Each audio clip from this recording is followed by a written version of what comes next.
The forest is quiet at night, too quiet. And sometimes, when you're alone out there, the silence isn't natural. These are two true stories from people who went into the forest alone. Both of them say the same thing. They didn't realize they were in danger until it was already too late. Story 1. Our first story comes from a former park ranger in the Pacific Northwest. We'll call him Michael. Part of his job required patrolling remote sections of the forest with no trails, no roads, and no nearby campsites. On one particular assignment, he was instructed to stay overnight in a small, isolated cabin deep in the woods. The nearest ranger station was a full day's hike away, which meant that for the entire night, Michael was completely alone. He had worked in the forest for years, so the solitude didn't bother him. The sounds of the woods at night were familiar and expected the call of an owl, the movement of small animals in the brush, the wind passing through the trees. Those sounds meant everything was normal. What unsettled him later wasn't something he heard. It was the moment when those sounds stopped all at once. That night, everything felt normal until 2:17 a.m. Michael was suddenly awake, jolted by a sound that didn't belong. It was a woman's voice, calm and clear, calling his name. Michael, it wasn't a scream, a whisper, or a cry for help. It sounded casual, almost polite, as if someone were standing just outside the door trying to get his attention. But there was no one else in the cabin. There were no other rooms. Only him, and the forest stretching endlessly into the darkness. His heart began to race. Years of experience told him something was wrong. He moved slowly to the window and looked out, but saw nothing. The voice had come from deep within the trees, far beyond any trail or place a person should be at that hour. He stood there in silence, holding his breath, running through explanations that didn't make sense. A lost hiker didn't speak like that. A prank wasn't possible out here. In the end, he made one decision that likely saved his life. He didn't answer. After that second call, Michael didn't move. He didn't breathe any louder than he had to. He stayed exactly where he was, standing in the dark cabin, listening.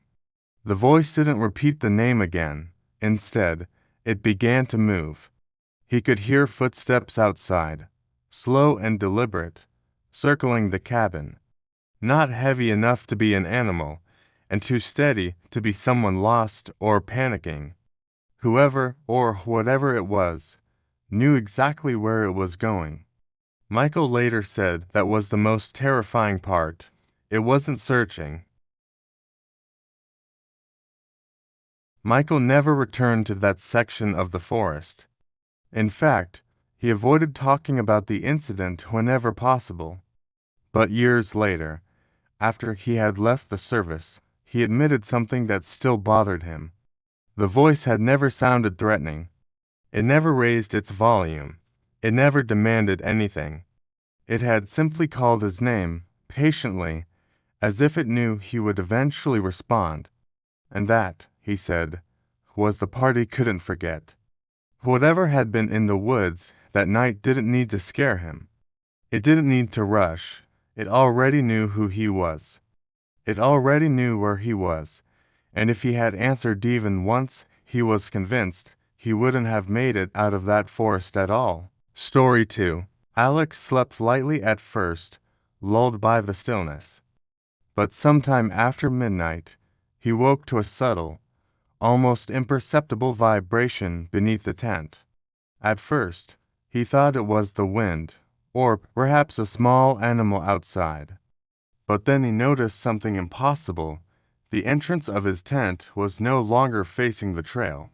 The tent itself had been rotated, slowly, deliberately, as if someone or something had moved it while he slept.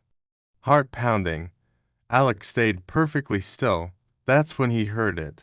Footsteps. Slow, heavy, measured, circling the tent. Not rushing, not panicked. just moving, always staying just out of sight. He didn't call out. He didn't peek. Every instinct screamed not to be noticed. The footsteps continued for what felt like an eternity, then stopped abruptly. Outside, the forest returned to its unnatural silence. When dawn finally arrived, Alex left the tent immediately. The ground was undisturbed except for a set of enormous footprints that led away from the tent into the forest and none that led toward it. Nothing explained it. Nothing made sense. And Alex never camped alone in those woods again. Some things, he said, exist in the forest to remind you that solitude can be dangerous and that sometimes being alone is exactly what they're waiting for. Alex froze. Every instinct screamed at him to stay silent, to make no sudden movement. Then he heard it. Footsteps, slow, deliberate, circling the tent. Not heavy like a bear, not light like a deer, measured, patient, always moving, never breaking the rhythm. He didn't dare peek. He didn't dare make a sound. Every sense was straining, waiting for something he couldn't see. Minutes passed. Then, abruptly, the steps stopped. Silence returned, but it felt heavier than before. Alex didn't sleep again. As soon as the first light of dawn crept through the trees, he packed up and ran toward the main campsite, heart still hammering. When his friends asked why he looked pale and shaken, he didn't say much. Some things, he realized, weren't meant to be explained. Some things are better left alone in the dark. And Alex never camped alone in those woods again. When the sun finally crept over the treetops, Alex didn't wait. He unzipped the tent and ran toward the main campsite, never looking back.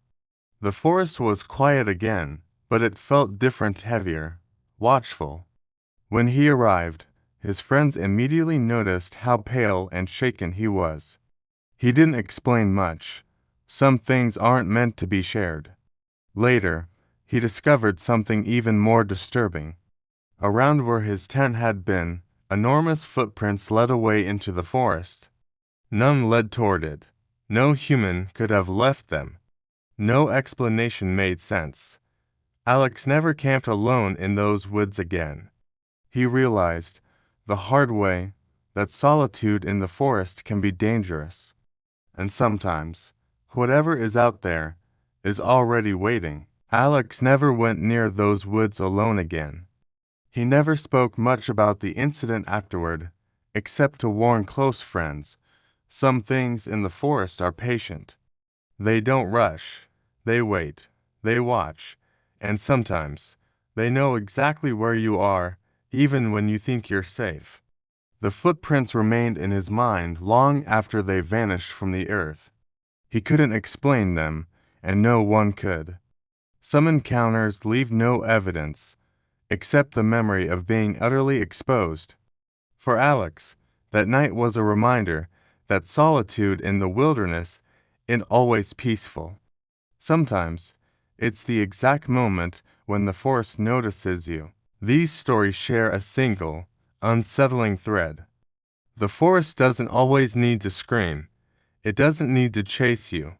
Sometimes, all it does is bend reality in small, quiet ways. A voice that knows your secret name, a tent that moves without a sound. It's a reminder that we are merely visitors in a world far older, far stranger, and far less forgiving than we can imagine. It doesn't need to threaten you directly. Sometimes, it just lets you know that you're not alone. And in the vast, silent wilderness, sometimes that is the most terrifying thing of all.